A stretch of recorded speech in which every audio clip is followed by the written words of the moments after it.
निर्भया कांड के बाद भारत में एक ऐसा कानून बना जिससे लगने लगा कि भारत में अब रेप की संख्या कम हो जाएगी, लेकिन ऐसा कुछ भी नहीं हुआ, बल्कि रेप की संख्या बढ़ती गई।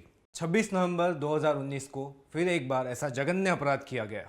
शहर से 30 किलोमीटर दूर एक लड़की की लाश मिली जो कि पूरी तरह से जल चुकी थी, लेकिन छानबीन के दौरान मौके पर पुलिस को एक लॉकेट मिला, जिसकी वजह से पुलिस डेड बॉडी की शिनाख्त कर पाई।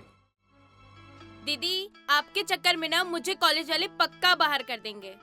अरे बाबा लो, मैं आ गई। सॉरी यार।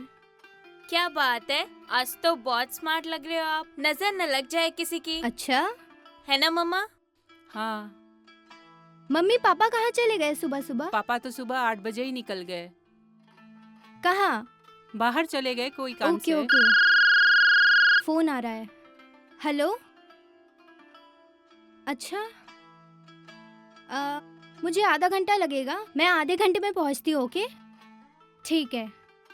मम्मी मुझे जाना है, जल्दी जल्दी खाना पड़ेगा। आराम से खा दीदी, आराम से। जानवर का इलाज करते करते ना अब खुद ही जानवर बन गई हो। मम्मी मम्मी चलो मैं जा रही हूँ, बाय। हाँ ठीक है ओके, बेटा, बाय। आराम से जाना, ठीक है? हेलमेट ले लेना, ओके? आराम से।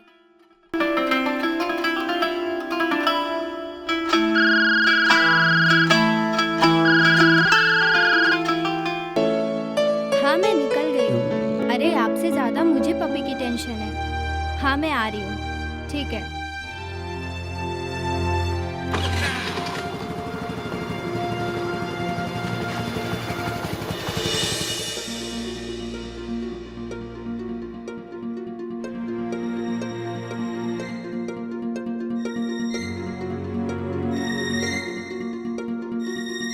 हर रोज की तरह रंजना अपनी स्कूटी को टोल प्लाजा पे खड़ी करके क्लिनिक के लिए निकल जाती थी।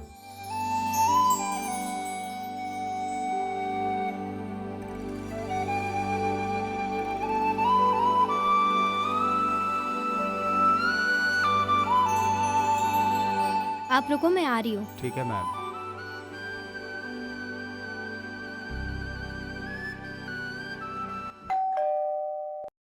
आइए मैम।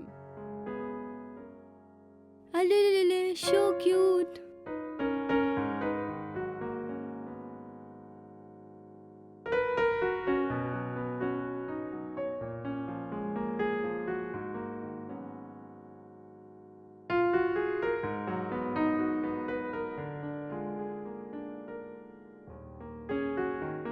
अच्छा हुआ टाइम पे आप आ गई, नहीं तो मैं बहुत परेशान हो अरे जाती। कोई नहीं। अरे रे कितना प्यारा सा छोटू सा सोना। अब बहुत जब भी मस्ती तुम रोड करता क्रॉस है। करो ना, देख कर करना कि कहीं कोई पागल बेवकूफ गाड़ी वाला तो नहीं आ रहा है ना। और हाँ, शाम में ना बिल्कुल रोड पर मत निकलना, क्योंकि सड़क पे बहुत गंदे लोग घूमते देखो हैं। आपको जवाब ठीक भी दे रहा है। है? थैंक यू मैम, आपने इस बेजुबान जानवर को मरने से बचा लिया। नहीं मैम, आपने बचाया, हमने कॉल किया। बहुत बहुत धन्यवाद आपका। अरे नहीं नहीं, ये तो मेरा फर्ज है, वरना आजकल के लोग तड़पते हुए को सड़क पर छोड़ देते हैं। और अगर आगे कोई भी प्रॉब्लम आए तो मुझे कॉल करना। जी मेरा नंबर तो है ना आपके पास? हाँ जी है। ठीक है, थैंक यू।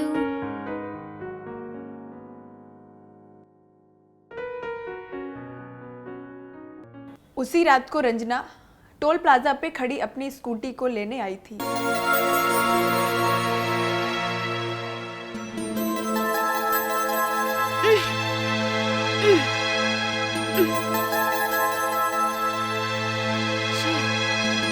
अरे ये कैसे पंचर हो गया? क्या हुआ बहन? हाँ स्कूटी पंक्चर हो गई? हाँ। बस पास में ही पंचर वाला है, 2 मिनट लगेगा, पंचर ठीक हो जाएगा। नहीं नहीं, मैं चली अरे बहन, जाऊंगी। रात को यहाँ से स्कूटी कोई चुरा ले जाएगा। बस 10 मिनट लगेंगे इसको ले जाने। 10 मिनट? हाँ बस 10 मिनट। ठीक है भैया, ये लीजिए।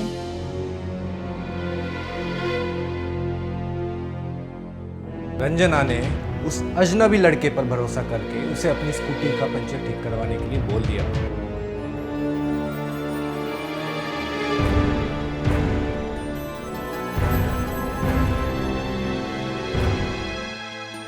बेटा मुस्कान, हाँ डैडी। अभी तक रजनी नहीं आई। पता नहीं क्यों नहीं आई। एक मिनट। हेलो। हेलो। मुस्कान। हाँ दी, निकली नहीं आप वहाँ से क्या? नहीं यार, अभी यही टोल प्लाजा में ही हूँ। बस थोड़ी देर में निकलूंगी। एक लड़का है, स्कूटी ठीक कराने गया है। बस थोड़ी देर में आ जाऊंगी। अच्छा सुन ना, हाँ बोलो। यहाँ पे कुछ लड़के मुझे घूर रहे हैं। तू बात करती रहे ना, मुझे डर लग रहा है। अरे हेलो। शिट, फोन की बैटरी भी अभी जानी थी। क्या हुआ? फोन कट हो गया दी का। फिर से मिलाना तो। फोन नहीं लग रहा होगा। अरे बहन जी, हाँ? वो कह रहा है मैं स्कूटी को पहचानता हूँ। वो? वो मुझे कह रहा है स्कूटी की चाबी तुझे नहीं दे सकता हूँ। मुझे स्कूटी नहीं दे रहा है। पर हाँ। मुझे क्यों जाना होगा वहाँ? मैम आप मेरे साथ वहाँ चलिए, मैं आपको मैकेनिक से 2 मिनट में स्कूटी दिलवा देता हूँ। पर तुम क्यों नहीं लाए? बस यही पर तो है, 2 मिनट का रास्ता है। हाँ मिल जाएगी। हाँ जी मिल जाएगी आपको। पक्का? पक्का 2 मिनट लगेगा बस आपको। हाँ ठीक है। हाँ जी आइए।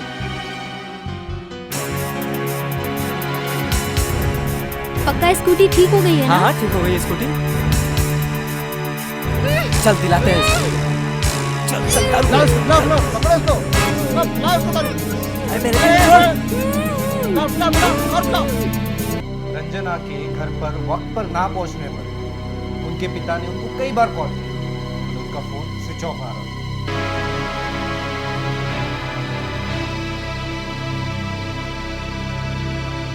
माँ की ममता, बाप की बेचैनी में उनको घर में बैठा वो अपनी छोटी बेटी के साथ रंजना की तलाश में निकल गए।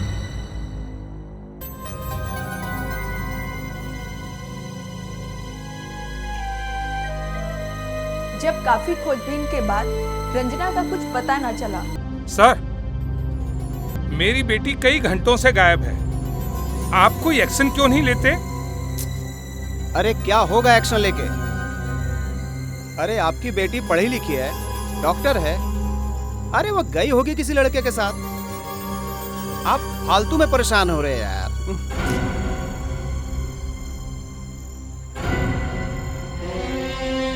यही sir. Sir please help me.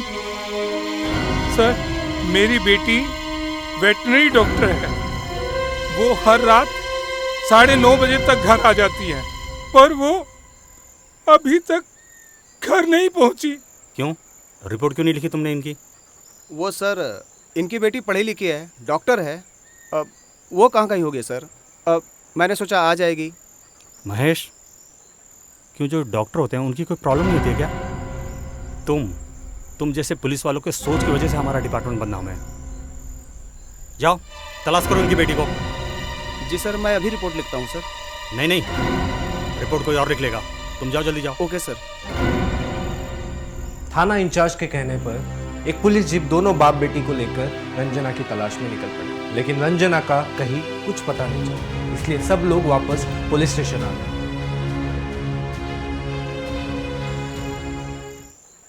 अब तो खुश हैं आप? सारा शहर देख लिया, कहीं कुछ पता नहीं चला आपकी बेटी का। अब एक काम करिए, आप घर जाइए और जैसे ही कोई इन्फॉर्मेशन मिलेगी हम आपको इन्फॉर्म कर देंगे। और हाँ, अगर आपको कोई खबर मिले तो हमें इन्फॉर्म कर दीजिएगा। जय हिंद। मुस्कान जी पापा। का किसी लड़के के साथ अफेयर था क्या पापा, आप भी उन पुलिस वालों की बातों में आ रहे हो?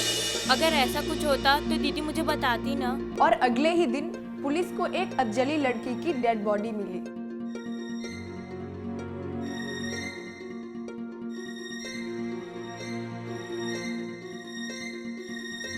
जब पुलिस ने टोल प्लाजा के सीसीटीवी कैमरे की फुटेज चेक की तो उन्हें अपराधी मिल गया।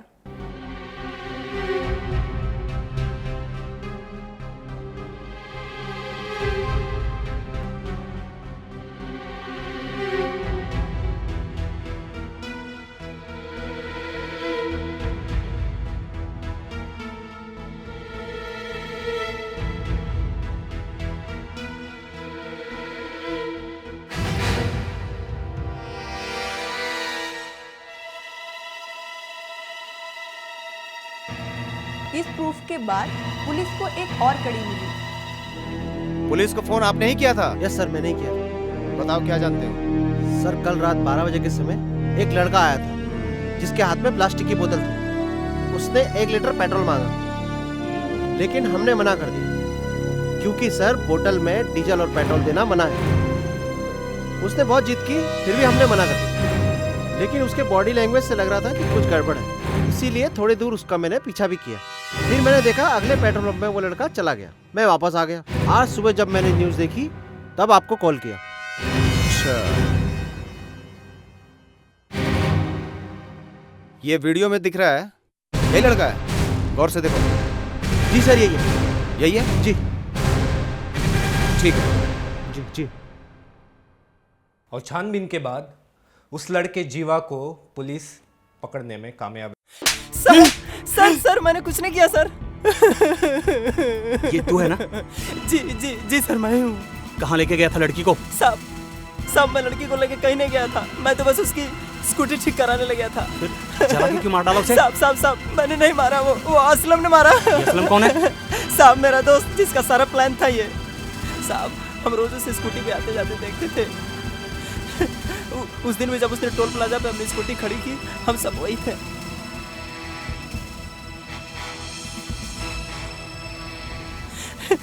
जब लड़की चली गई, मैंने खुद उसकी स्कूटी पंचर की थी साहब।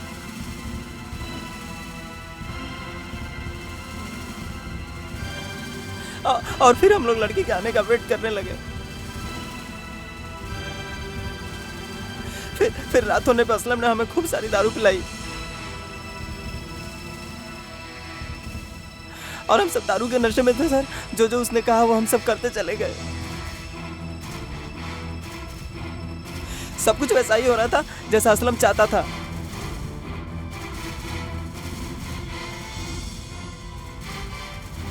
आते थे उसके बाद हम सब ने उस लड़की को दारू पिलाई और उसका रेप किया।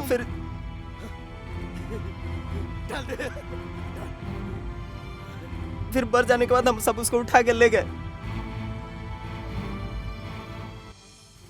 ये जगह ठीक है, शहर से 30 किलोमीटर दूर भी है, किसी को पता भी नहीं चलेगा। और उसी के कहने पे हम सब उसको लेके 30 किलोमीटर दूर चले गए। चल डाल इसे, जल्दी ले चल इसको। हम लोग उसे वहाँ फेंक के आने वाले थे, लेकिन असलम ने बोला कि हम लोग इसे मार देते हैं और फिर मुझे पेट्रोल लेने भेज दिया।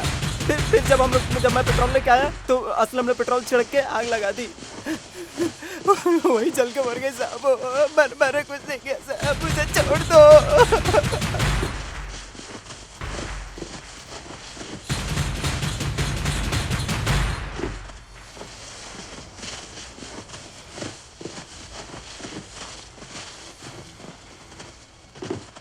10 दिन बाद पुलिस चारों आरोपियों को रिक्रिएशन ऑफ क्राइम के लिए क्राइम स्पॉट पर ले आई, लेकिन चारों ने वहां मौजूद पुलिस वालों पर हमला किया और भागने की कोशिश की, जिसके चलते पुलिस ने चारों को एनकाउंटर में ढेर कर दिया।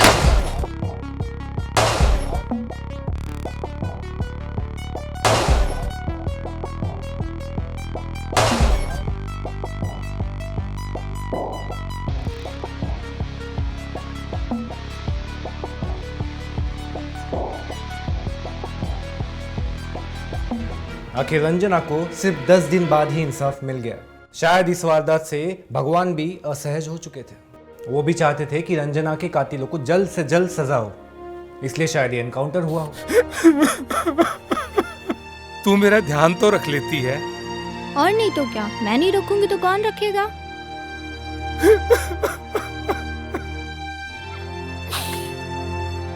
मुस्कान, फोन नहीं दे, दूंगी, फोन दे मेरा। नहीं दूंगी।